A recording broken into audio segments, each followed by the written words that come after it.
Me perdoe, eu estou numa rotina muito grande de aula, ministração, pregação da palavra e palestra. E a voz me abandonou quando eu estava mais ou menos ali em Tatuí. Ela se perdeu, ficou na estrada e eu estou aqui com esse restinho de voz. Então, graças a Deus, a pastora me salvou com uma pastilha. Mas se você não entender alguma coisa, por favor, levante a mão, pergunte, eu repito. Amém? O assunto de escatologia é um assunto de moda. Por que é um assunto de moda? As pessoas não esquecem até que aconteça algo trágico. Aí as pessoas lembram dele. A escatologia estava esquecida. Aí chegou a Covid. Aí nós passamos um ano falando de escatologia. Eu passei um ano num programa de São Paulo falando de escatologia. A Covid abaixou, a escatologia subiu. Aí a Rússia atacou a Ucrânia. Aí todo mundo voltou a falar de escatologia. É assim que essa matéria funciona. Então nós estamos aqui não para cumprir uma moda, mas para estabelecer alguns critérios, para que quando o assunto seja falado ou venha à tona, nós tenhamos um posicionamento cristão básico. O pastor Douglas falou de seminário, uma matéria palestra. Escatologia pode ser dividida em 10 matérias. No mínimo 10 matérias. Uma é palestra, mais do que uma é seminário, 3 é seminário. Só que por outro lado, o seminário ele costuma ser ou no dia 6 horas, como eu já fiz, 6 horas seguidas, 2 horas de intervalo, 2 horas de intervalo, 2 horas, ou 2, 3 dias seguidos. Não deu para fazer isso aqui, então nós reduzimos os 3 assuntos. São 3 tópicos, mas reduzidos. Então talvez você ache falta, especialmente se você já participou de palestra de seminário, você vai dizer, pastor, você não falou disso ou daquilo. É porque eu tenho 50 minutos para falar dos aspectos gerais da escatologia, 40 para falar do arrebatamento pré-tribulacionista, do ponto de vista pré-tribulacional, e 40 minutos para falar do tribunal de Cristo, e se sobrar tempo para falar do juízo do trono branco. Pastor Eduardo, o que tem isso a ver? Tem que cada uma dessas matérias leva 2 horas e 40 minutos. Eu vou falar em 50 minutos. Então, eu peço desculpas, você depois pode fazer pergunta para a gente completar alguma coisa que a gente vai passar correndo. Segundo aspecto, para poder caber no tempo, eu não vou explanar muito. Eu vou acompanhar com os irmãos lá e fazer um comentário muito breve, porque senão não cabe. Só uma palestra, só um tópico no original, só esse primeiro, são 80 slides. Cada um dos 3 são 80 slides. São cerca de 120 versículos bíblicos. Eu tive que reduzir. Ficaram então 50 slides cada sessão. E o número de versículos bíblicos caiu para só uns 40. Por causa do tempo. Mas eu creio que vai ser bastante proveitoso. Você a qualquer momento pode levantar a mão e dizer, por que isso, pastor? Não entendi. Você pode repetir, ok? Combinado? Vamos em frente? Seminário de escatologia 1, sinais do fim. Por que sinais do fim? Se esse seminário tem inclinação pré-tribulacional e os pré-tribulacionistas, uma linha deles acredita que não haverá nenhum sinal. Jesus poderia ter voltado no século I, no século V, no século XV, poderia ter voltado ontem, pode voltar amanhã, pode voltar hoje. Eu não sei se você foi criado com essa ideia.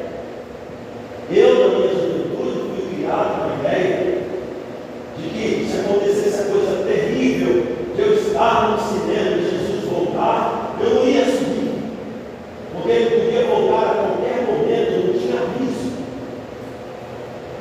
Então há uma linha de pensamento dentro do pré-tribulacionismo que estabelece sinal zero. Nós, o Brasil para Cristo, nós entendemos a vinda de Cristo, o arrebatamento, como pré-tribulacionista, mas a maioria dos pastores com quem eu converso abraça a ideia de que há sim sinais. E eu vou explicar por quê. Amém? É por isso que o tema é sinais do fim. Porque nós acreditamos, eu e um bom número de pastores dentro da nossa obra, acreditamos que há sim sinais. Ok? Há três perguntas que devemos fazer. A primeira, o que é escatologia? Eu preciso entender o que é escatologia, desde o próprio termo em si, até os seus mais básicos significados. Eu preciso entender, para poder conversar com alguém. Uma coisa que vai te fazer economizar caneta e papel, se você quiser.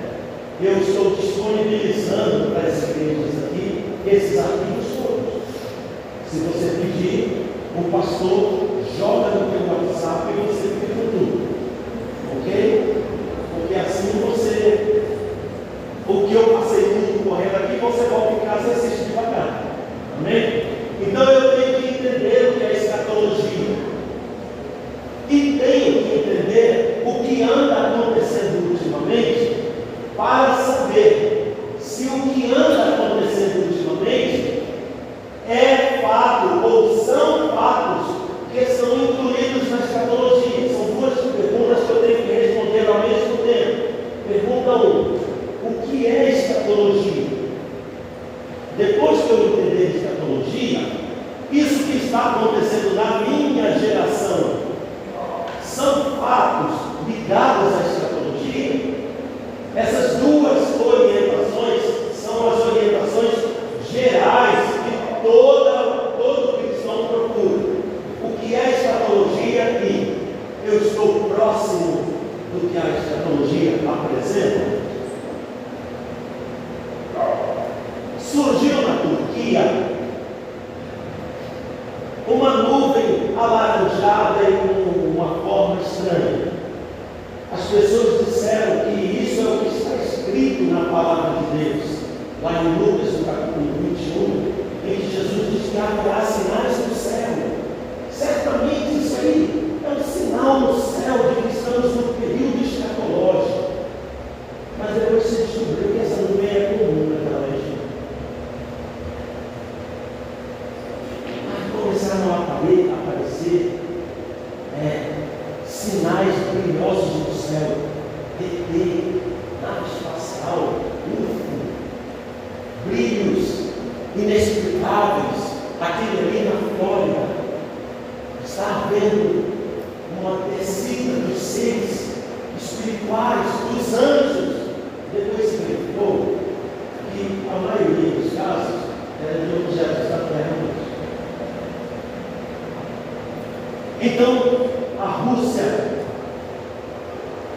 teve do lado da casa dela a OTAN, a Ucrânia, um país que é vizinho da Rússia, que já integrou o mesmo bloco que a Rússia, resolveu entrar na OTAN, que é uma comunidade de nações aliadas dos Estados Unidos ali na Europa, e a Ucrânia fica bem de cara para a Rússia. A Ucrânia fica bem de cara para a Rússia, fica relativamente perto de Moscou. O Putin, líder da Rússia, ficou muito passado e ameaçou e invadiu a Ucrânia. A OTAN deu arma para a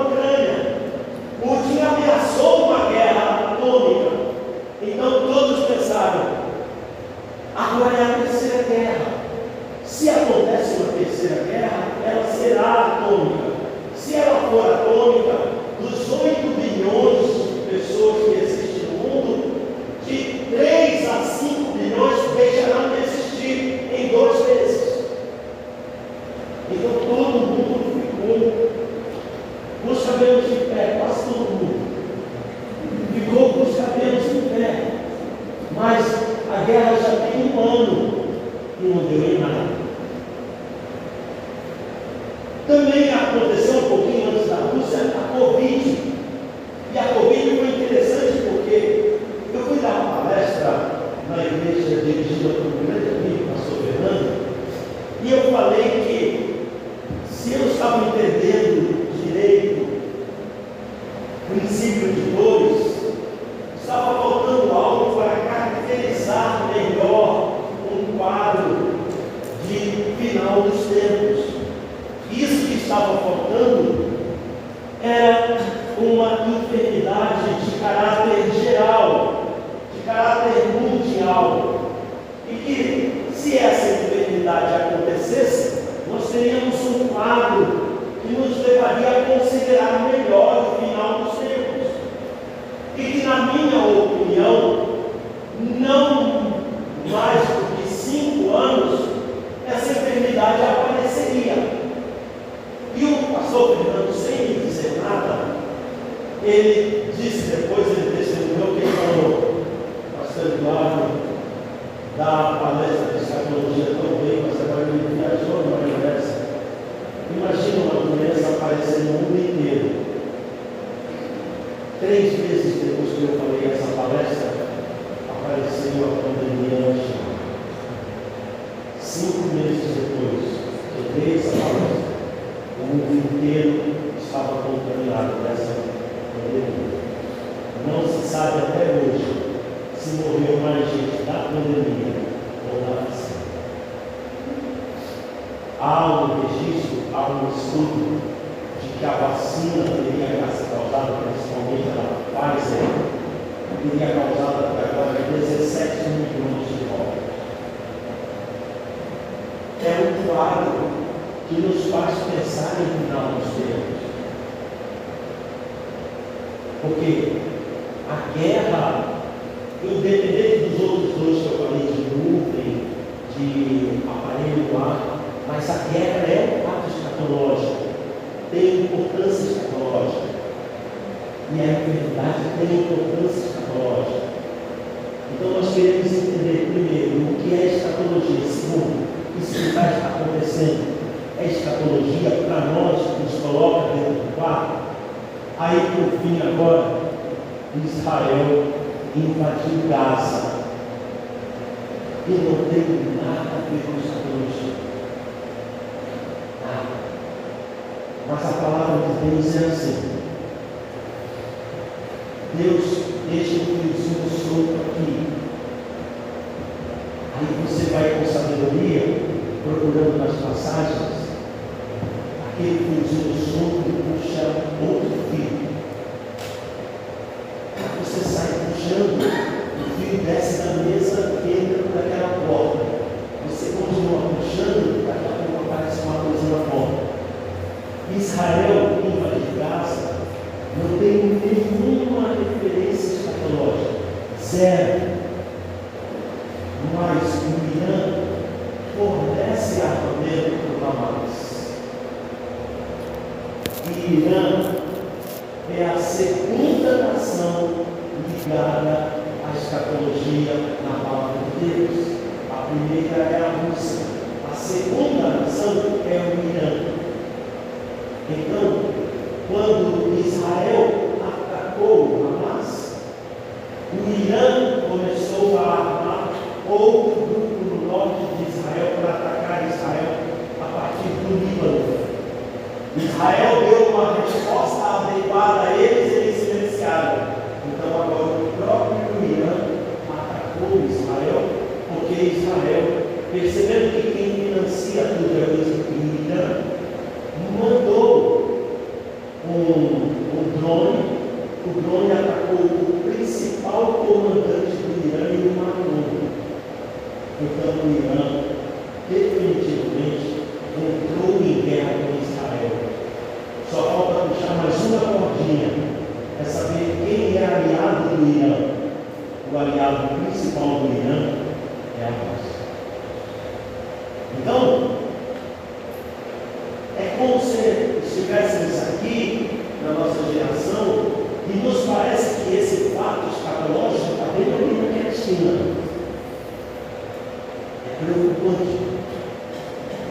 Eu vou mostrar para vocês o quanto é preocupante.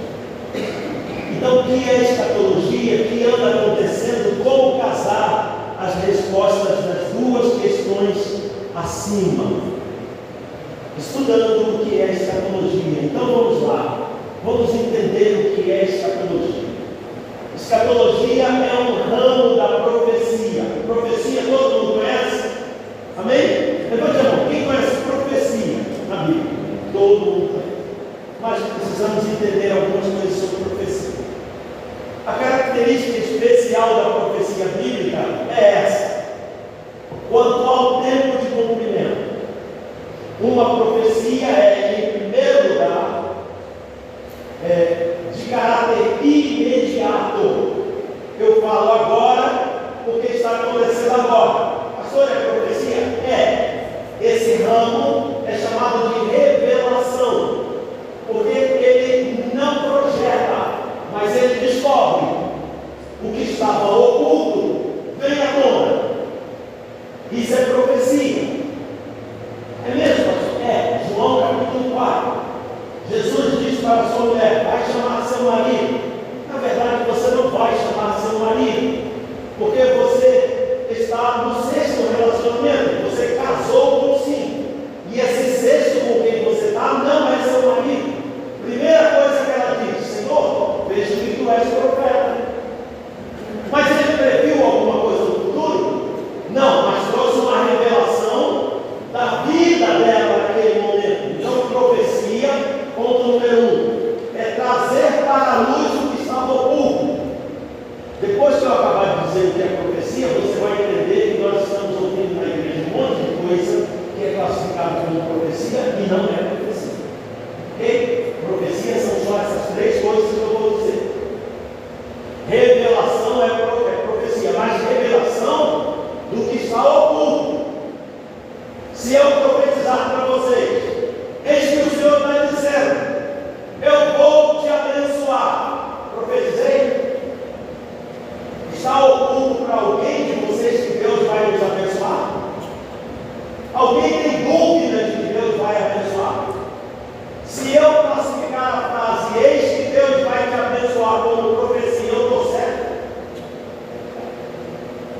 Não profetizei nada. Deus vem abençoando o ser humano desde que ele colocou Adão e Eva no jardim. Gênesis capítulo 1, verso 26 a 28. Criou a imagem de Deus e os abençoou e disse: multiplicai-vos, sejam fecundos e multiplicai-vos. Ele vem abençoando a humanidade desde que criou. Ele abençoar não é profecia, não está oculto. Amém? A segunda, a preditiva, é aquela profecia que sai do instante, que sai do presente, sai do momento. Seja 1 hora, seja 1 dia, seja 700 anos, como a de Isaías, seja a de 1000 anos, como a de Davi, seja a de 3000 anos, como a de Moisés. É profecia preditiva. Em Isaías 7,14, todo mundo sabe o que está escrito. O que é que está escrito lá? Eis que o Senhor mesmo vos dará um sinal. Qual é o sinal? A virgem conceberá, dará à luz a um filho, seu nome será Emanuel. Profecia de Isaías, cumprida 700 anos depois, em Jesus Cristo. Profecia preditiva. E dentro da profecia preditiva, tem uma profecia que só vai acontecer no tempo do fim. Por isso ela é chamada de escatológica. Ali em 2 Tessalonicenses 2,8, Paulo está dizendo que Jesus, quando vier, vai matar o anticristo pelo sopro da sua boca. Profecia escatológica só vai se cumprir quando Jesus vier, tomar o reino do mundo, derrotar o anticristo, derrotar o falso profeta e lançá-los no lago de fogo. Apocalipse capítulo 19. Então, essas 3 coisas são profecia. Qualquer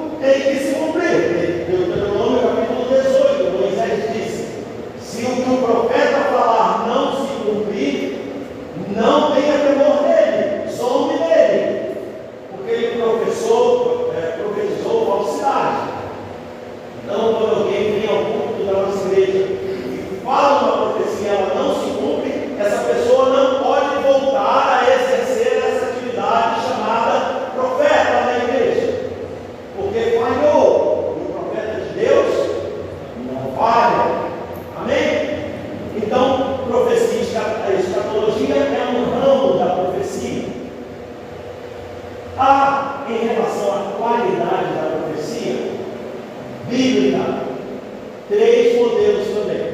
Uma é a interpretativa. Às vezes a passagem está no Velho Testamento e não parece ser uma profecia, mas no Novo Testamento ela é interpretada como profecia. Então nós temos o Salmo 34, que está falando ali de um justo que sofre, mas a quem Deus dá vitória sobre os seus adversários. Só que no verso 20 desse salmo surge a expressão: preserva-lhe todos os ossos, nenhum deles sequer será quebrado. Ora, João está contemplando Jesus na cruz. A realidade da cruz é que ela era uma punição para a pessoa sofrer. A pessoa às vezes chegava a passar 3 dias pendurada na cruz, sofrendo, agonizando, com dores dilaceradoras no pulmão, na musculatura do tórax. Então, eles ficavam 2, 3 dias ali em agonia, ninguém tinha vendo. Mas essa crucificação se deu na véspera da Pessá, da Páscoa judaica. Então, os romanos, sabendo que a pessoa não se aguentava só com os braços, tinham o costume de ir lá com uma barra e dar no joelho, quebrar o joelho. E isso fazia com que a pessoa perdesse o apoio dos pés. Ficava com o apoio só da mão, não aguentava meia hora e morria naquela agonia.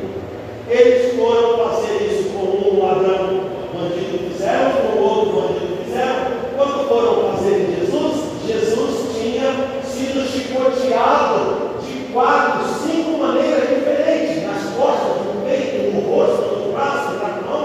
Ele ficou todo dilacerado. Isaías capítulo 52, a partir do verso 14, e o capítulo 53 inteirinho. Então, como ele ficou muito dilacerado e sangrou muito, ele ficou na cruz, não suportou e morreu. Como ele morreu, o romano não quebrou a perna dele. E João viu isso o cumprimento da profecia. E foi mesmo o cumprimento. E João disse: isso aconteceu para se cumprir a Escritura: nenhum dos seus ossos será quebrado. Uma profecia interpretativa. A profecia interpretativa é válida? É. Pode-se fazer interpretação de qualquer passagem do Antigo ou do Novo Testamento. Será a profecia interpretativa. A questão é que, como qualquer um pode fazer isso, a profecia interpretativa ela não tem valor de prova. Ela só vale se o outro modelo de profecia comprovar a interpretativa. Porque senão seria fácil. Eu chegaria no livro de Gênesis, capítulo 2, em que Deus manda comer de todo o fruto da terra, e entraria no quintal de qualquer pessoa, pegaria um monte de fruta, e a pessoa viria me dizer: o que é que você está fazendo? Eu diria: eu estou cumprindo a profecia do Senhor, que diz: de toda árvore, de todo jardim, você pode comer. Ele ia aceitar que eu fizesse isso? Não, porque eu interpretei para me beneficiar. Então ele ia dizer: qual é a prova? Diga outro modelo de profecia. Eu não tenho, aí ele põe para fora do final. Então a profecia interpretativa só vale se o outro modelo que vou falar comprovar que ela é real. Perdão, adiantou. A outra profecia interpretativa é a simbólica. Jesus tem símbolos e tem tipos no Antigo Testamento. Tipos são pessoas, normalmente. José é um tipo de Jesus. Ele foi vendido por seus irmãos. Simbologia. Todo o tabernáculo simboliza algo da vida de Jesus. A lâmpada que ele é, o pão da vida que ele é, o santo dos santos que ele é, o altar do holocausto que ele é, a cobertura da arca que ele é, tudo simbolizava Jesus. Então a profecia também é a Jesus. Em escatologia, o que isso significa? Se você vir algum símbolo na Bíblia que possa caracterizar a volta de Jesus, esse símbolo poderá ser validado, se você conseguir comprová-lo. Amém? Eu vou passar aqui, eram 2 exemplos, mas vou passar. E a profecia mais importante é a assertiva. O que é assertiva? É aquela que você afirma e comprova. É aquela que você, quem ouve, não fica com nenhuma dúvida. Então, quando você encontra uma profecia na Bíblia que é assertiva, você pode dizer para qualquer pessoa de qualquer religião: na Bíblia está escrito isso, então a verdade é isso, porque a profecia foi assertiva, ela afirmou, ela não deixou dúvida. A profecia interpretativa deixa dúvida: será que ele interpretou direito? Mas a assertiva não. Vou dar um exemplo. Miqueias, no capítulo 5, verso 2, escreve: e tu, Belém Efrata, pequena demais para figurar como o grupo das milhares de Judá, de ti me sairá o que há de reinar em Israel, cujas origens são desde os tempos antigos, desde os dias da eternidade. Miqueias está falando de quem? De que cidade ele está falando? De Belém. Ele disse que alguém sairia dessa cidade para ser o guia de Israel. Quem saiu dessa cidade para ser o guia de Israel? Pode falar algo. Jesus. Alguém está com dúvida? Você não pensa que poderia ser Paulo? Paulo liderou Israel. Paulo nasceu em Belém de Judá? Não. Paulo era da Cilícia, parecido, né? Da cidade de Tarso. Então a profecia assertiva é a principal profecia da escatologia. O que nós devemos fazer no estudo de escatologia é varrer o Antigo e o Novo Testamento em busca de profecias assertivas e escatológicas. Vou te dar um aviso antes de você começar a procurar. A respeito da primeira vinda de Jesus, tem a bagatela de 300 profecias. E a respeito da segunda vinda de Jesus, tem a bagatela de mais 300. Se você quiser procurar 600, abençoe. Você tem muita caneta, muita digitação, mas elas estão lá para serem estudadas.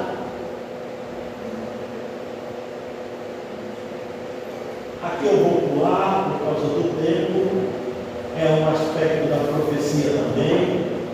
Vou pular por causa do tempo. E a profecia escatológica é aquela que trata de forma figurativa ou assertiva das coisas dos últimos dias. Pausinha de 30 segundos, dúvida. Entenderam que a necessidade de conhecer profecia? Amém? Profecia escatológica, ok? Profecia interpretativa, profecia assertiva.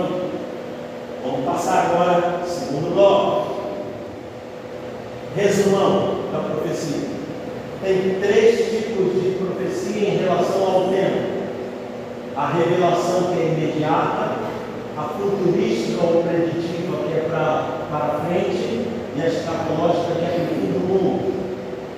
Quanto à qualidade, a profecia cresce em qualidade dessa maneira.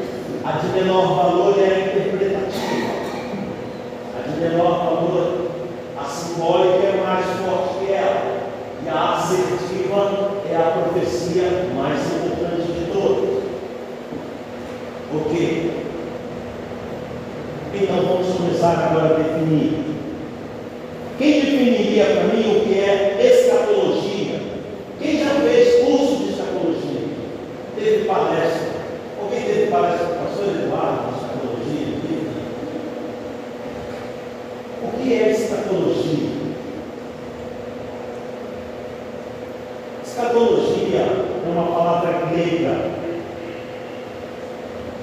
como a maioria das palavras que definem quase tudo em teologia.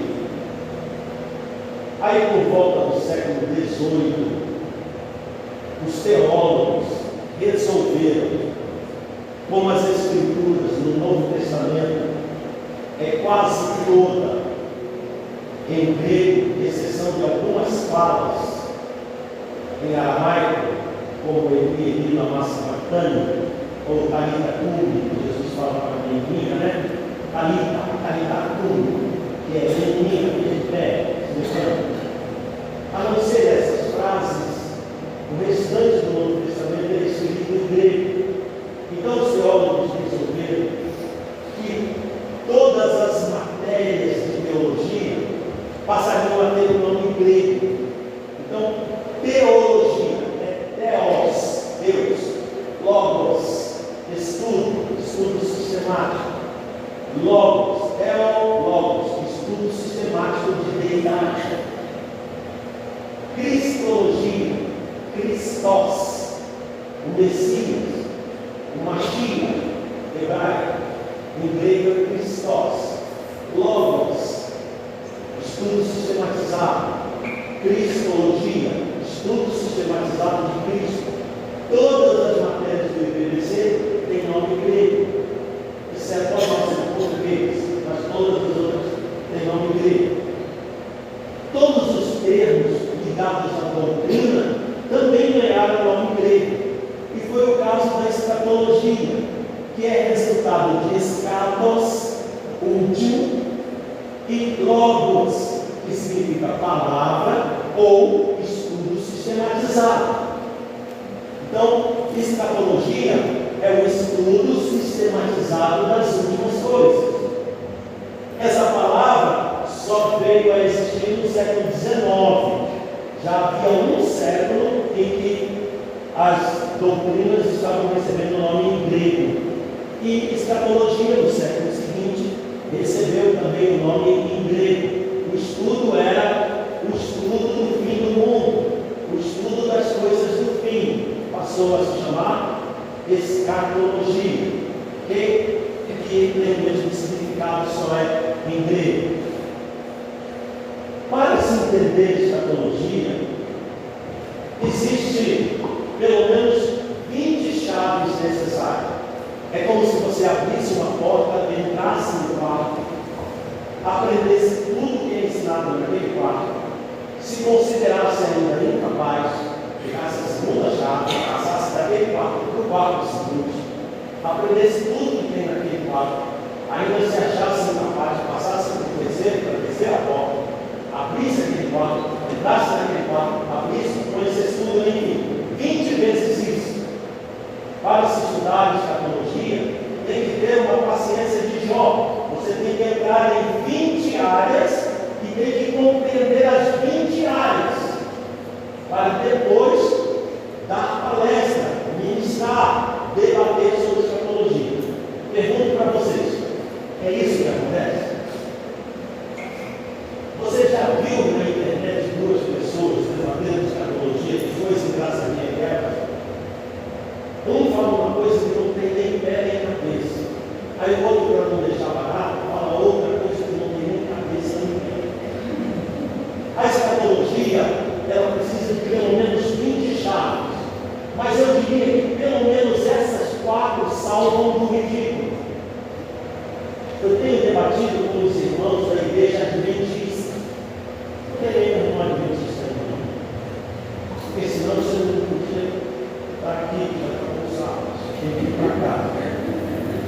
Mas eu debate que é interessante que ele pega um versículo da Bíblia, ele só entende o que está ali na superfície e ele fala, cheio de coragem, abusado. Não, Sabe essa palavra que você está usando aí, ó? Dia do Senhor?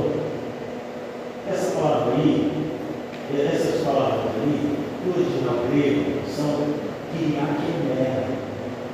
Kyriakemera é o que João escreve no capítulo 1 do Apocalipse, verso 10. Lá não é sábio grego. Kyriakemera grego é até hoje no mundo. Entende? Só você pensa nessa aula. Mas Kyriake Emerge, se você abrir agora o calendário grego, você vai ver todos os dias da semana.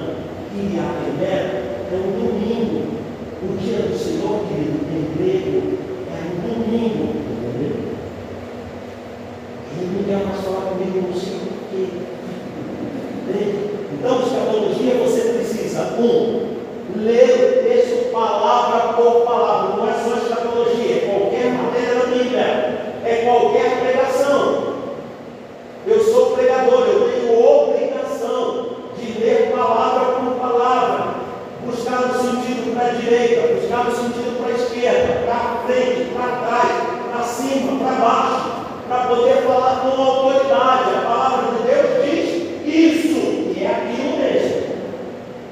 Em escatologia é pior, porque escatologia é uma matéria tão emaranhada, tão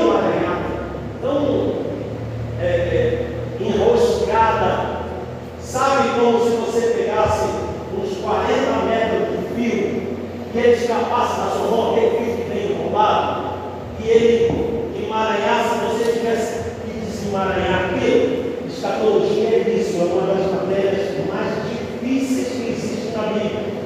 Então você tem que estudar palavra por palavra, uma por uma. O fato de Jesus não ter dito A não significa que ele disse B. É a primeira coisa que uma pessoa entende. Eu estou toda hora tomando com alguém. Não, mas ele não disse A, então é B. No nosso alfabeto tem 26 letras. Se não é A, pode ser outras 25. Porque deu na tua cabeça que é B. Só não é A. A Bíblia está dizendo que não é A. Mas pode ser C, H, J. Pode ser 4 letras juntas. Pode ser 10 letras juntas. Escatologia é isso. Aquela palavra não significa entrou. Mas então não significa obrigatoriamente saiu. Porque só existe entrar e sair. Não existe ficar. Não existe ficar do lado de dentro. Não existe ficar do lado de fora. Então por que eu entendo que se ele não entrou, saiu? Não, ele ficou dentro, ou ele ficou fora. E em escatologia você tem que entender palavra por palavra. Tem que entender o contexto. Todo o contexto. Todo aquele versículo. Por exemplo, Isaías 41:6. Um ao outro ajudou, e ao seu próximo disse: esforça-te. Já vi irmãos pregando essa palavra. Irmãos, olha o que a palavra de Deus está dizendo. Para um ajudar o outro, dentro da casa de Deus, e ao seu irmão dizer: esforça-te. Olha o que o Espírito Santo está dizendo. Irmão, naquele contexto ali, Isaías está falando de 2 idólatras. Um idólatra está animando o outro a pegar um pedaço de topo de árvore para fazer um ídolo. Ninguém é crente ali. Essa passagem não fala de um ajudar o outro dentro da igreja. Fala de 2 idólatras fazendo uma estátua. Não tem nada a ver com os cristãos. Eu tinha que prestar atenção no contexto. Aquilo ali fala de idolatria, não fala de ajuda dentro da igreja. Há tantos outros versos dentro da Bíblia que nos levam, por exemplo, se eu citar Filipenses capítulo 2, você pode pegar lá tranquilamente. Não atende cada um para o que é seu próprio, mas cada um procure o que é do outro para servi-lo, para ajudá-lo. Pronto. Não falei de construir estátua e o significado é o mesmo. Então tem que tomar cuidado com o contexto próximo. 2 Tessalonicenses 2:12 é o texto que mais dá discussão dos católicos.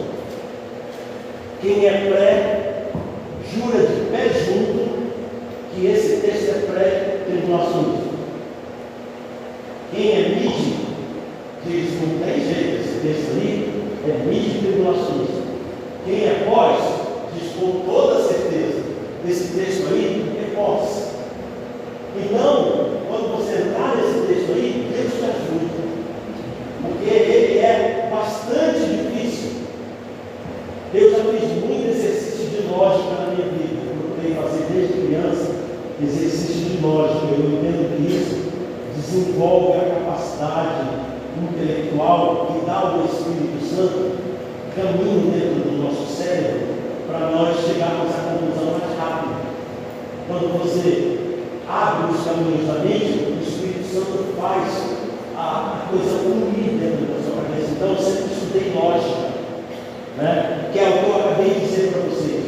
Se uma coisa não é A, não significa necessariamente que é B. É lógica isso, você tem que estudar lógica.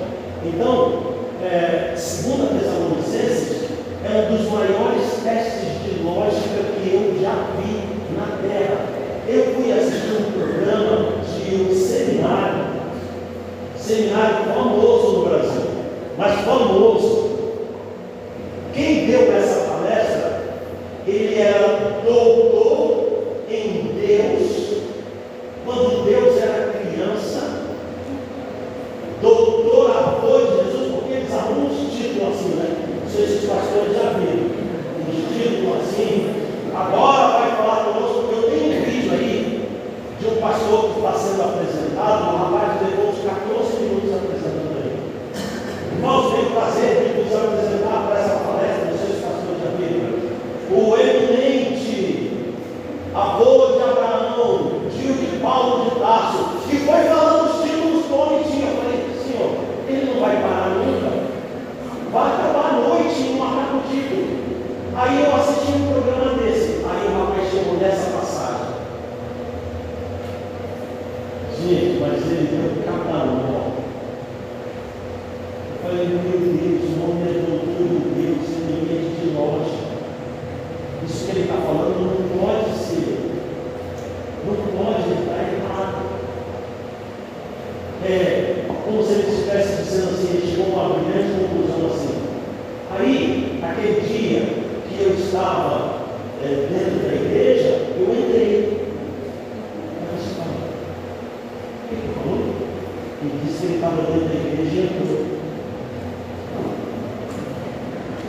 Se ele está dentro, ele não pode ficar. É lógica. Ele tem que permanecer ou sair. Mas ele era doutor em Deus. Então, não se assuste quando uma pessoa se gaba, porque maior é o Espírito Santo que está em você do que todos os títulos dessa terra. Se firma na palavra, se a palavra diz A é A, ele é doutor em Deus, amém, Deus abençoe ele, mas a palavra está dizendo A é A, e acabou, amém? E cuidado com as escolas de interpretação. O que acontece? Quando a gente entra na igreja, a gente assimila a doutrina da igreja. Isso tem podado muita gente.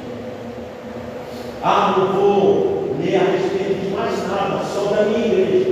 Eu não digo que você enverede pelo caminho do mundo, mas você precisa ter a mente aberta de conversar com o seu irmão da igreja batista, de conversar com o seu irmão da igreja presbiteriana, desde que sejam as igrejas cristãs reconhecidas como igrejas cristãs do Senhor. Mas você precisa abrir a sua mente. Você dá um glória ao batista, faz assim. Amém?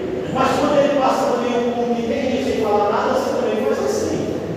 Mas vocês dois pertencem a Jesus. Vamos trocar ideias entre nós. Ele vai passar para nos dois daqui a pouco. Eu era da igreja batista. Minha irmã precisava de cura para mim. E o pastor aconselhava que ela me levasse médico. Ela me levava na reunião de oração da Assembleia de Deus.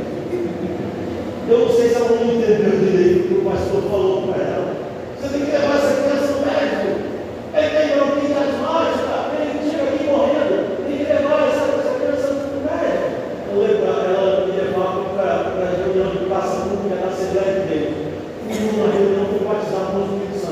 em outra reunião, recebi dom. Fui em outra reunião, fui destacado para uma missão na terra. Mas a cura não vinha.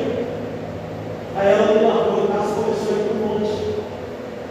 Quando eu tinha 13 anos, 11 anos, perdão, ela foi ao monte. Ela estava orando lá e dizendo: Senhor, mais uma vez estou aqui, é por causa do meu filho. É porque ele tem bronquite asmática, ele tem estaladeira na morte. Ela estava orando, mas só no pensamento. Veio uma varoa. Você já recebeu essa mãozada nas costas?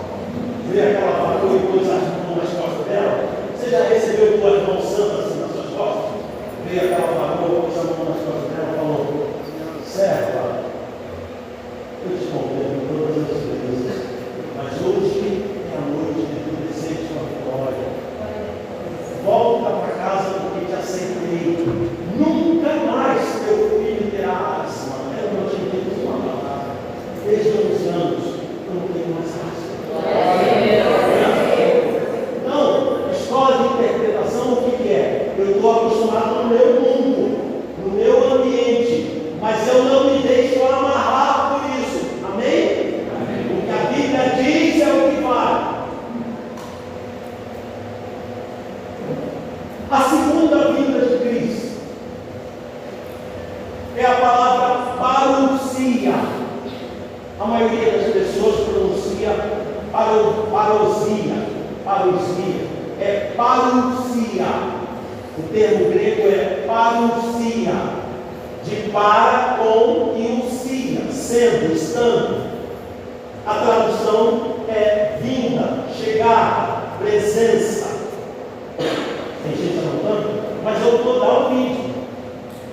Então, em Mateus 24, 3b, os discípulos perguntam que sinal haverá da vinda de Jesus. Se lembram que agora há pouco eu falei que tem um grupo de teólogos pré-tribulacionistas que diz que não tem sinal nenhum? E tem outro grupo maior que acredita que há sim sinais? Quem é que está perguntando ali para Jesus que sinal haverá? É um judeu? É um judeu discípulo? É um discípulo que é judeu? Ou é um discípulo? Quem está perguntando para Jesus? Eu só coloquei a parte B, mas na parte A está escrito assim. Então, chegando ele defronte do templo, seus discípulos lhe perguntaram. Então, quem perguntou para Jesus se haveria sinal? O discípulo. E para quem ele falou que haveria sinal? Para o discípulo. Então, haverá sinais. Amém? Então, eles perguntaram sobre a vinda de Jesus e ligaram essa vinda de Jesus a outra definição que é o fim do mundo, que também se escreve de um jeito e se lê de outro. Aquele primeiro U grego lá é a letra Y, que se lê I mesmo, e o acento é no T, sintélias, não é sinteleias, é sintélias. Significa fechar, finalizar, terminar. Então, o que é escatologia? É a ciência, é o estudo sistematizado das coisas do fim, que estabelece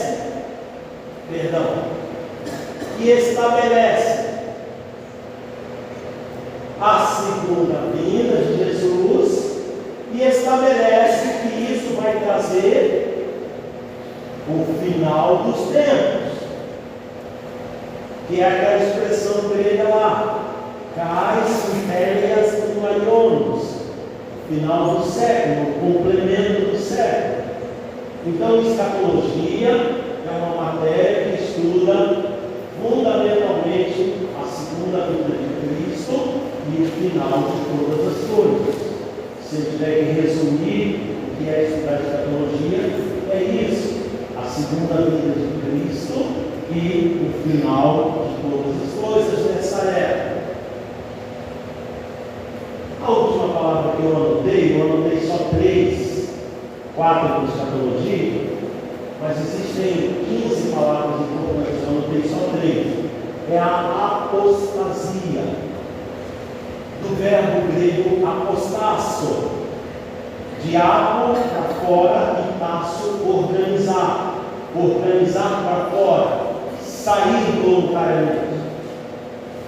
É aquela famosa pergunta: você é a ovelha perdida ou filho pródigo? Pastor, não tem diferença? Tem diferença. A ovelha perdida, o nome está dizendo, ela se perdeu. O filho pródigo saiu, se mandou, que se dá bem. A ovelha se perdeu, estava com o seu senhor, descuidou, distraiu, não era a intenção do seu coração, mas ela descuidou, né?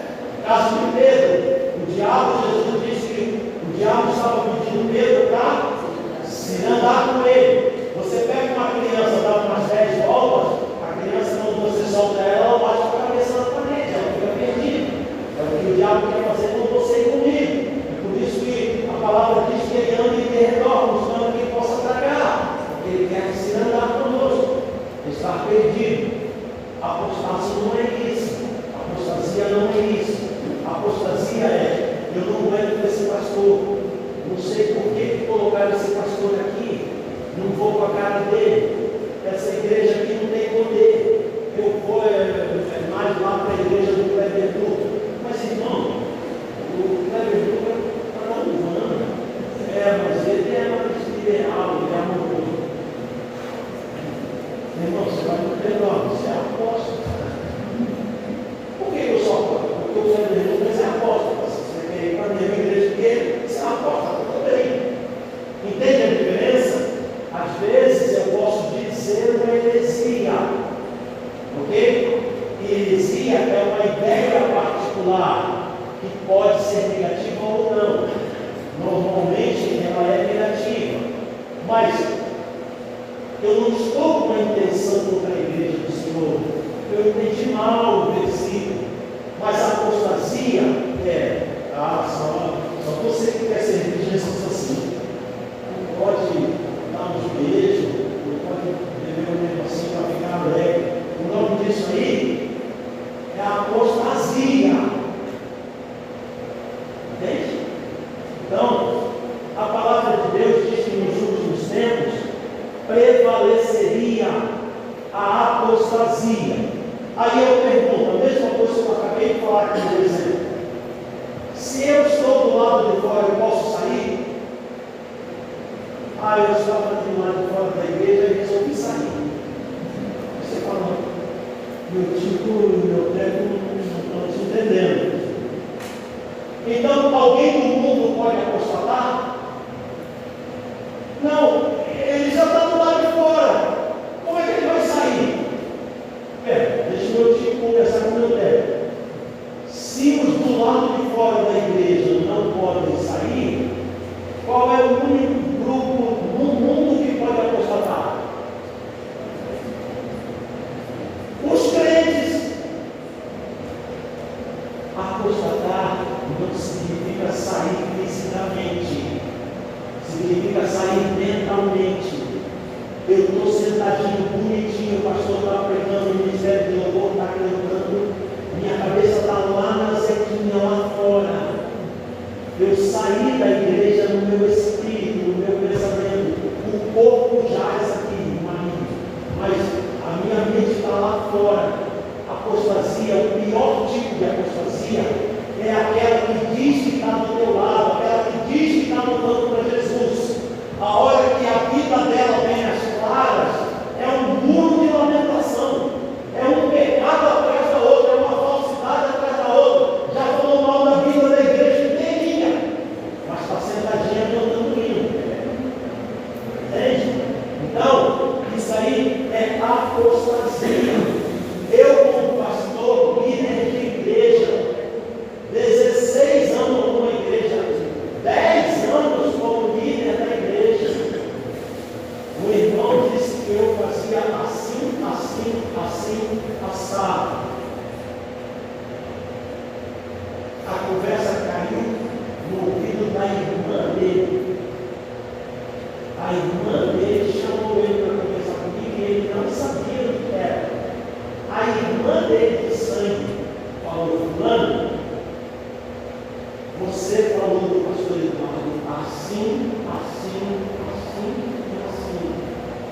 Antes que outro da igreja venha dizer para o pastor Eduardo toda a baixaria que você falou dele, eu vou te trazer para pedir perdão para o pastor Eduardo, porque eu conheço esse homem há 10 anos.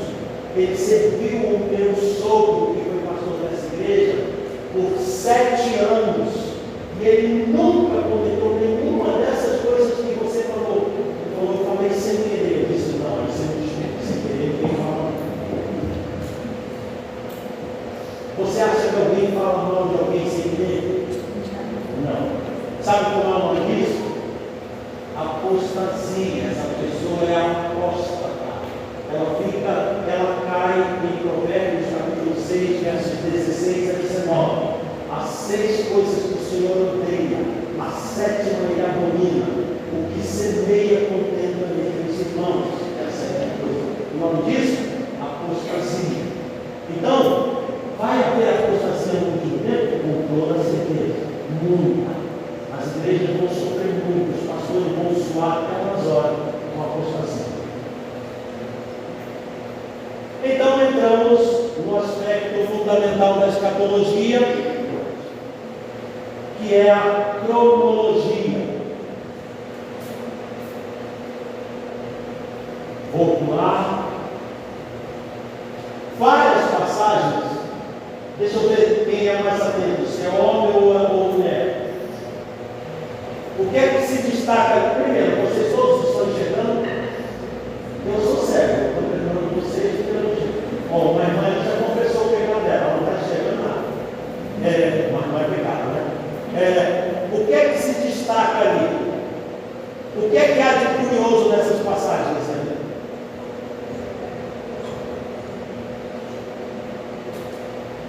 Um teste de atenção. Você prestou atenção ali? O que é que você percebeu ali? Tem 2 coisas que você percebeu. 2 coisas é o máximo do que você percebeu ali.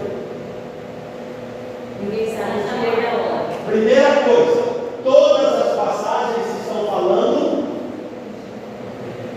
de que ninguém sabe quando ele vem. Ali é a parábola das noivas, são os empregados, é o relâmpago, tem que vigiar porque ninguém sabe. Todos esses textos falam da vinda de Jesus, da qual ninguém sabe o dia e a hora. Amém? O que é que está escrito? Diga comigo: o dia e a hora. Pelo que eu já disse até aqui, você pode concluir que ninguém sabe o mês ou o ano. Você pode concluir que ninguém sabe a estação. O que é que está escrito que ninguém sabe? Então só o que está valendo 100%? A outra coisa que você pode ter reparado é que há 5 passagens de um capítulo da Bíblia e 2 passagens de outro. Quais são esses capítulos? Mateus 24 e Mateus 25. Não é coincidência que as 7 passagens estão no mesmo grupinho, porque elas integram um sermão chamado Sermão Escatológico de Jesus. Então, no sermão, ele falou 7 vezes que do dia e a hora que ele vem, ninguém sabe. Deixa eu te dar 2 notícias. Você prefere a boa ou a ruim primeiro? A ruim primeiro. Muita gente não vai ser. Não estará pronto no dia. Não estará. Não estará. Não vai ser. Vou dizer até mais dentro dessa. É só a mesma coisa. Muita gente está dentro da igreja e ainda não é cristã. Ainda não entregou a vida para Jesus, não trabalha com você. Não é cristão ainda. cristão é quem entregou a vida, a alma, a eternidade, o serviço, a ética, a moral na mão de Jesus. Por favor, irmão, fique aqui em pé.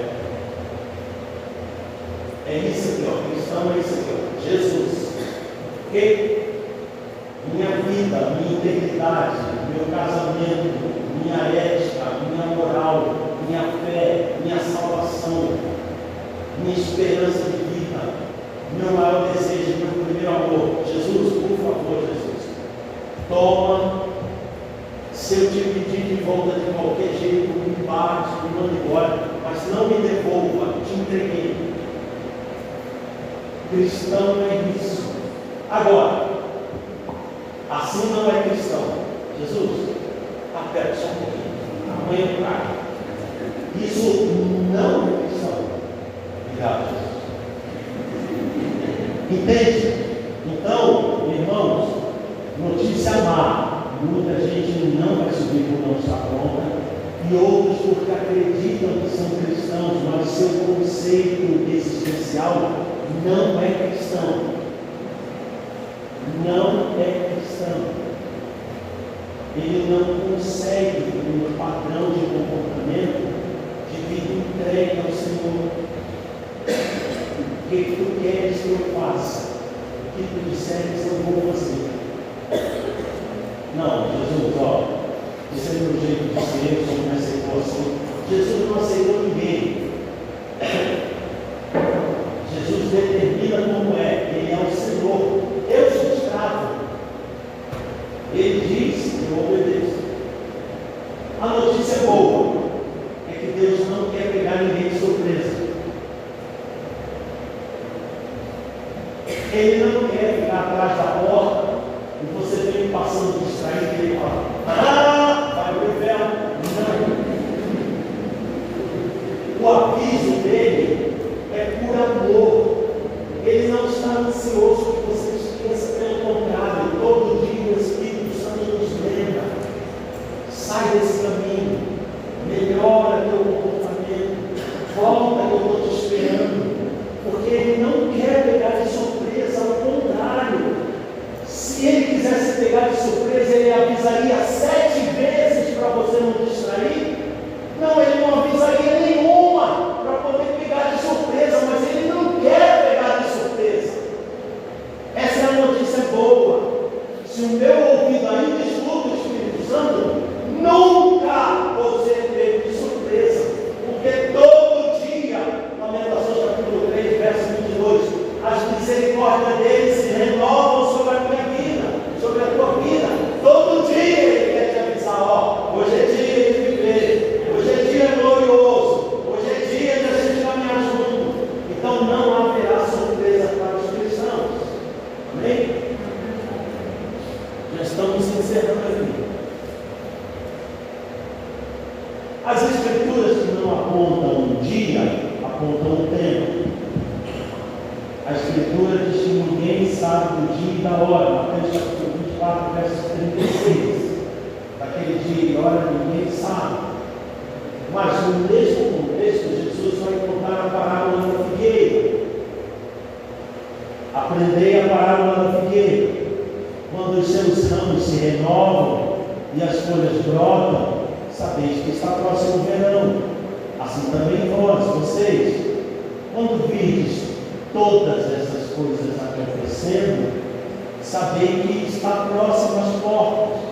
Em verdade vos digo que não passará esta geração sem que tudo isso aconteça. Passará o céu e a terra, porém as minhas palavras não passarão. Jesus disse isso aí nos versos 32 a 35. De 32 a 35 ele diz que do tempo todo mundo vai saber. No 36 ele diz que do dia e da hora que ninguém vai saber. Então, certamente se eu ficar atento ao tempo, saberei que chegou o tempo. E o tempo, faça assim nos dedos, é caracterizado pela convergência. Diga comigo, o tempo é caracterizado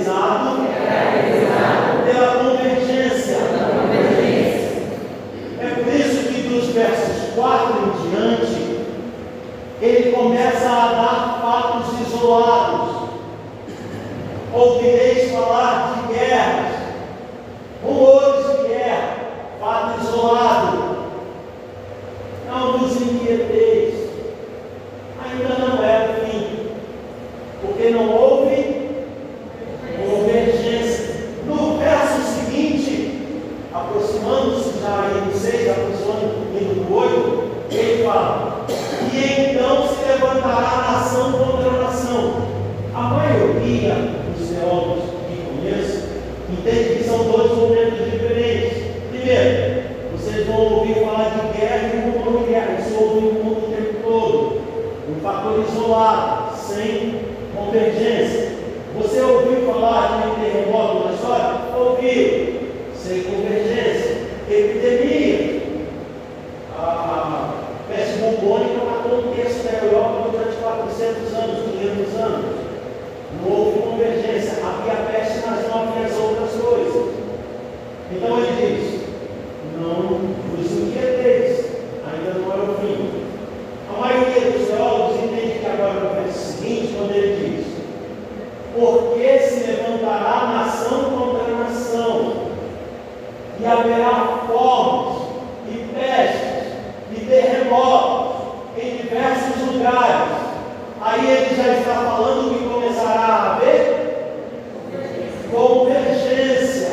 E ele diz: e isto ainda não nos assuste, porque é o início das dores, mas já começou uma convergência. Vamos pular de Israel.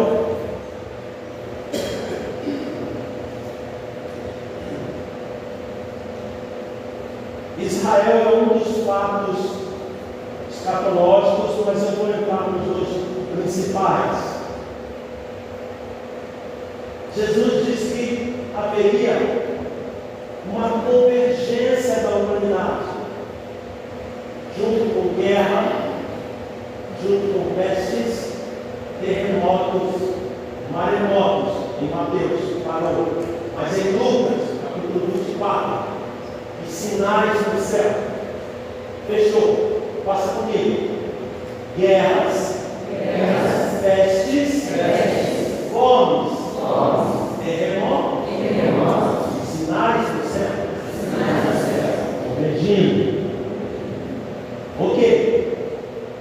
Essas coisas estarão com os sinais da geração em que a vinda do Senhor está próxima.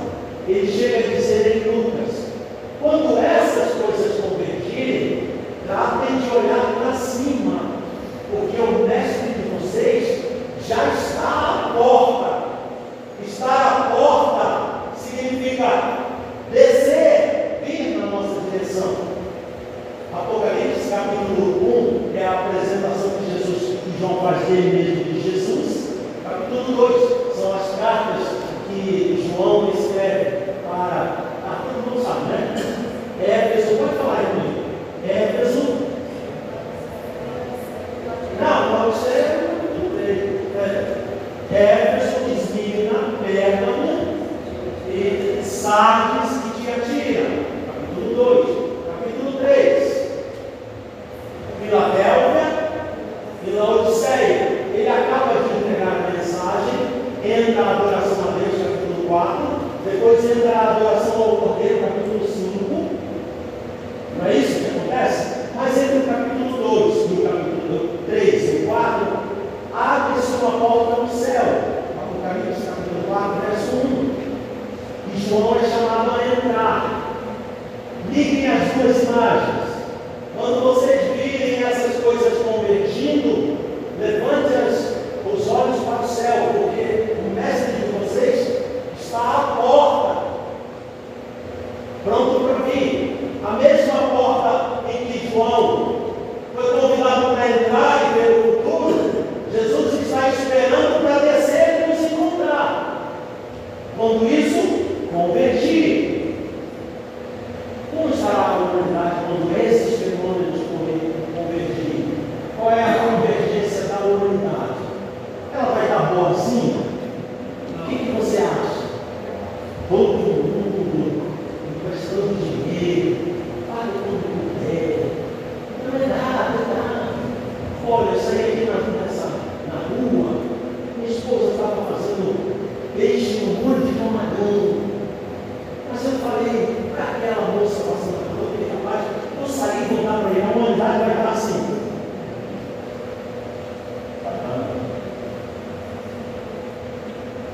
O Espírito de Deus diz claramente que nos últimos tempos, alguns abandonarão a fé, apostatarão, a palavra ali é apostácio, abandonarão, apostatarão da fé, porque darão atenção a espíritos enganadores e ensinamentos que vêm de demônios.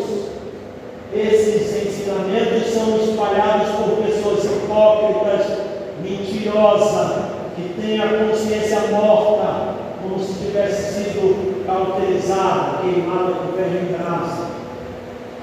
A internet está assim, pastor, pregando assim de mensagem que é tudo do diabo. E tem assim de crente ouvindo, assistindo, duvidando do que o seu pastor está pregando. Há pastores na internet dizendo que a Bíblia tem que ser trocada. Há pastores na internet dizendo que a igreja tem que aceitar todo tipo de promiscuidade sexual.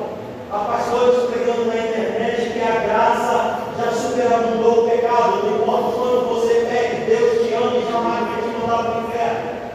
Não estou dizendo de outras religiões, estou usando o termo certo. Há pastores que estão pregando isso.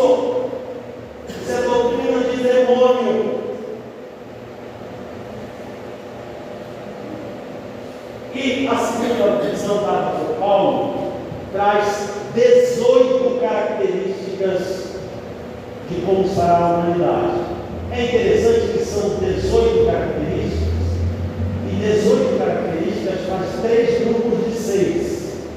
Onde é que você viu 3, 6 seguidos? Lá em Apocalipse, no capítulo 3, é o número de 9, e esse número é 666. Olha como a Bíblia casa. Aqui na segunda carta que Paulo escreve a Timóteo, ele disse que a sociedade terá 3 grupos de 6 perversidades.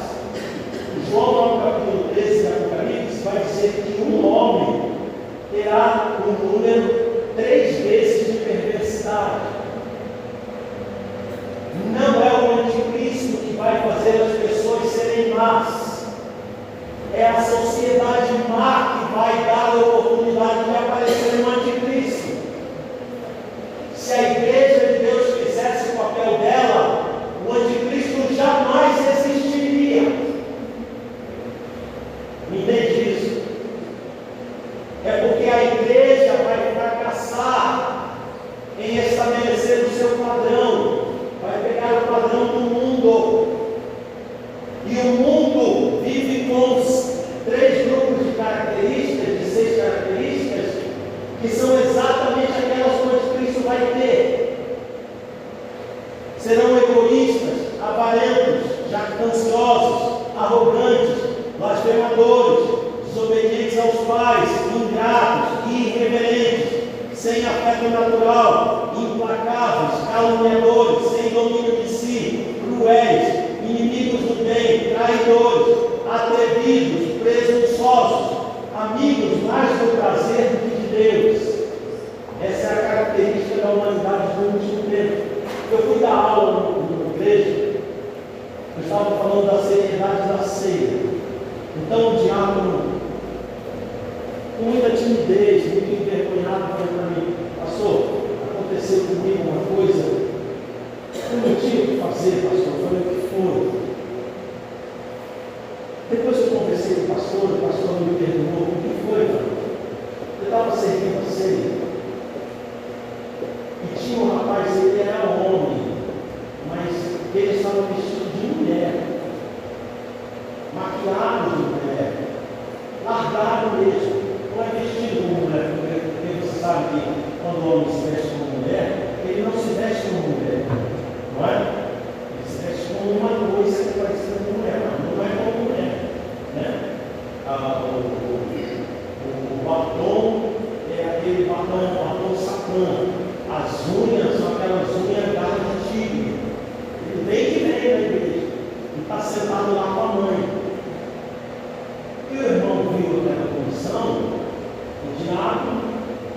viu aquela condição do paciente, a ceia passou de lado. Pastor, ô pastor, imagina, pastor, nós três, cada um com uma mão no dedo. Aí vem.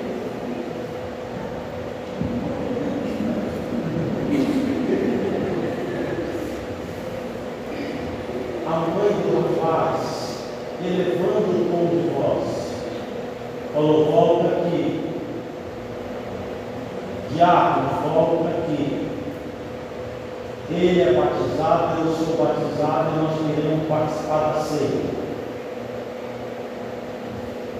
Por que a pessoa fala isso para mim, pastor? Eu fico com essa dúvida. Porque eu teria uma resposta.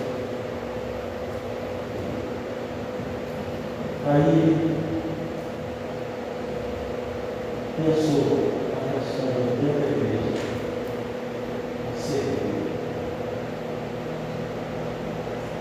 Se nós recuarmos, o mundo vai entrar aqui e vai botar um desses lá no culto e você vai ter que escutar a pregação dele.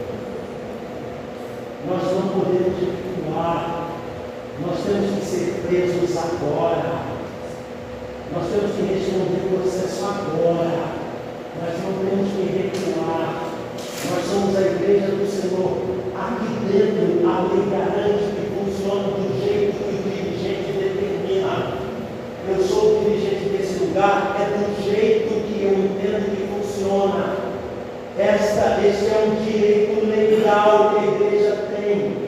A igreja qual é o padrão? É assim, assim, assim.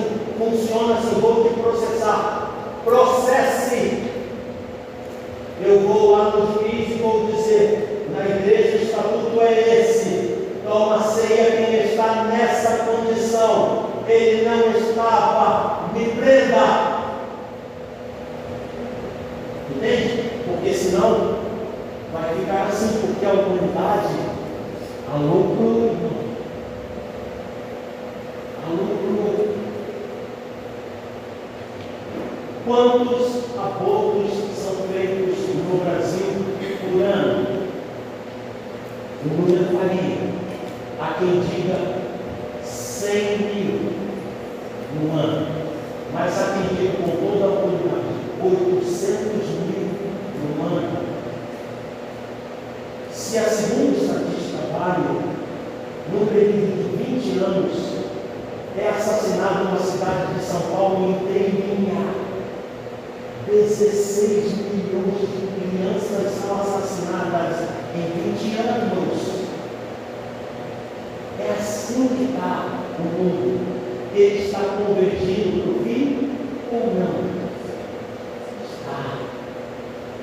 Então, como está a igreja? Como é que está a igreja? Só para encerrar, para a gente entrar no intervalo. E nós, irmãos, como é que nós estamos? Como é que você vê a igreja? Se você desse uma nota só, você seria injusto, eu seria injusto. Porque a própria Bíblia pega para o último tempo, Filadélfia, Laodiceia. Filadélfia tem uma palavra de Deus, Laodiceia tem outra.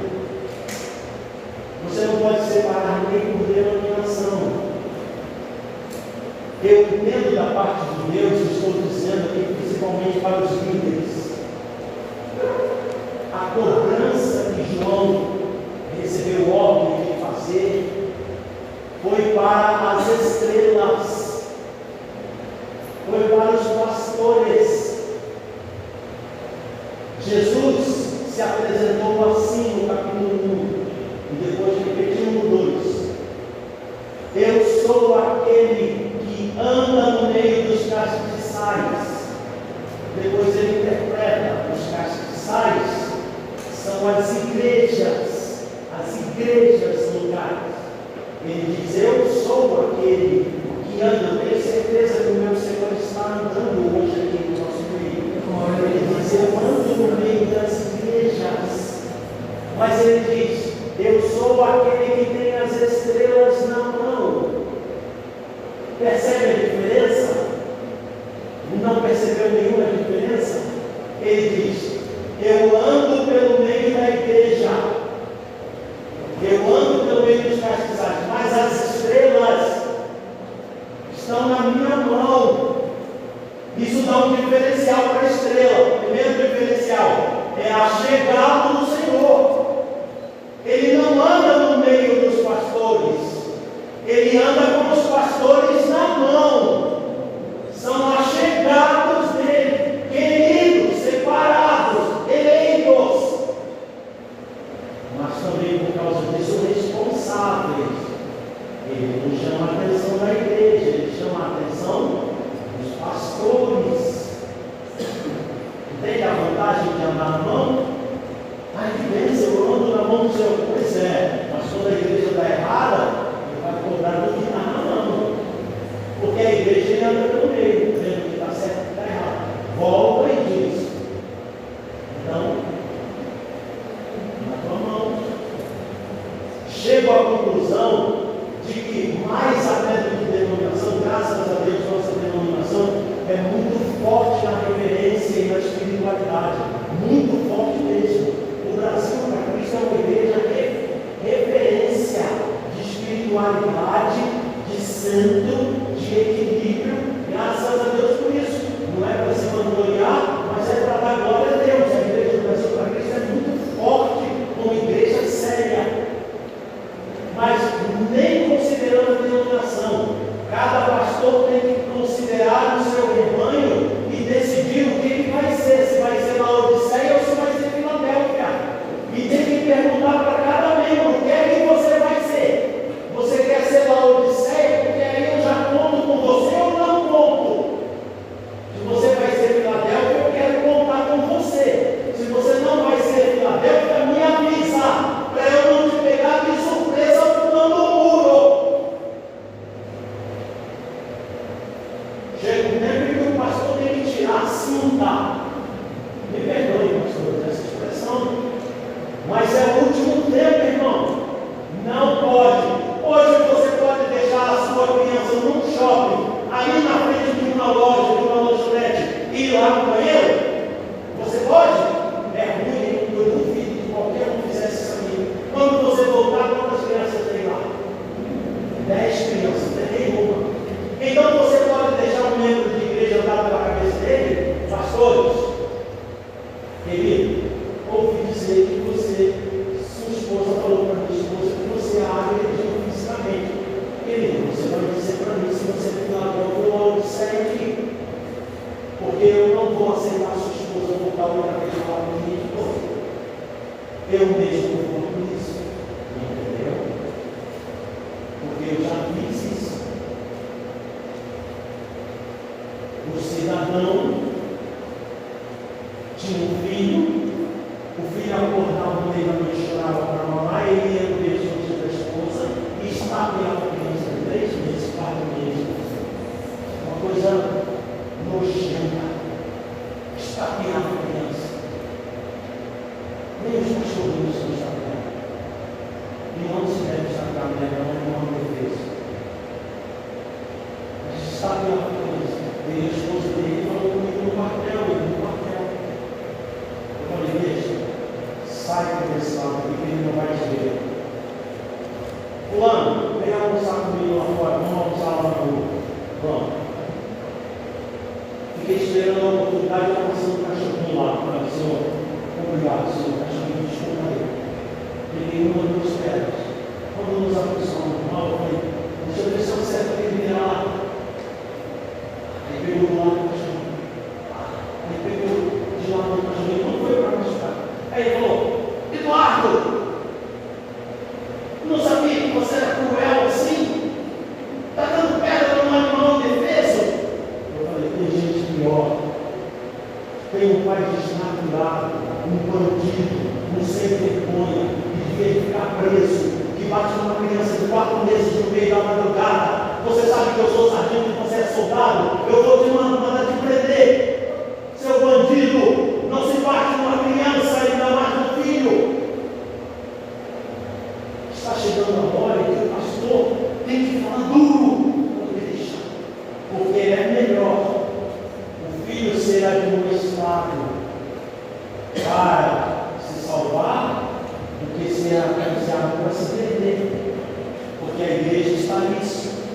está apostatando. A palavra de Jesus para fechar esse bloco é: muitos dentro da igreja, essa palavra para a igreja, vão se escandalizar, vão trair, vão odiar uns aos outros, vão se levantar falsos profetas no meio da igreja, vão enganar um monte de gente, vai se multiplicar a iniquidade, e o amor de quase todos se esfriará, mas aquele que perseverar até o fim será salvo. Irmãos, ali no verso 12, por se multiplicar a iniquidade, o amor de muitos se esfriará, está na sua vida. É uma tradução errada. O amor de muitos se esfriará significa que 100 pessoas, 20 a 30 esfriaram. 20 a 30 dentro de 100 são muitos. É de se esperar que esfriem 2, 1. Mas 20 dentro de 100 é muitos mais. Não é isso que está escrito no grego. No original grego está escrito: o amor dos muitos significa na maioria absoluta. Jesus está dizendo que na igreja do último tempo, em grande número de igrejas locais, de 100, 80 estarão condenados. Essa é a previsão bíblica do último tempo para a igreja. Repito, igreja é igreja. Essa igreja aqui pode ter 0. Glória a Deus se der isso. 0. Pastor, aqui o Espírito Santo manda. Quem é que desviou? 0. Glória a Deus. Mas haverá outra igreja que de 100, 80 está ouvindo a Anitta, está assistindo Big Brother, está participando de consumo de drogas. 80 de 100. Então vigiemos, irmão, porque o nome disso é convergência. Guerra da Rússia com Israel, terremoto, maremoto, sinais do céu, humanidade promíscua, igreja apostatando, levantando-se um contra o outro dentro da igreja, botando Baal no púlpito. Convergência. Quando der a convergência X que Jesus está esperando, ele vem. Quando ele vier, tem algumas Bíblias que estão no abrir e fechar de olhos. Está errada essa tradução. Abrir e fechar de olhos é quando você abre e fecha. Você abre e fecha, por mais rápido que você faça, leva uma determinada fração de segundo. A Bíblia não está falando de abrir e fechar, ela está falando de piscar. O mecanismo mais rápido do corpo humano em movimento é a pálpebra. Ela pisca dezenas de vezes por minuto e você não percebe. É tão rápido que você não percebe. Não dá tempo. É num piscar de olhos sem ver. Entende isso? Então, quem estiver errado estará errado para sempre. Quem estiver certo estará certo para sempre. Não dá tempo. O rico, lá na parábola de Lucas 16, diz para Abraão: Abraão, pede para Lázaro ressuscitar, voltar lá, falar para os meus irmãos que é a maior roubada aqui. Abraão fala: eles têm a palavra. Se eles não se consertarem pela palavra, não se consertarão por mais nada. Você tem a Bíblia aí? Levanta aí para a gente encerrar esse bloco. Ó, você tem a chave do céu na sua mão. É só pegar essa chave do céu e colocar no coração. O que é que diz o Salmo 119? Escondi a tua palavra no meu coração para eu não pecar. Fechamos por aqui? Vamos para o café? Amém. Obrigado.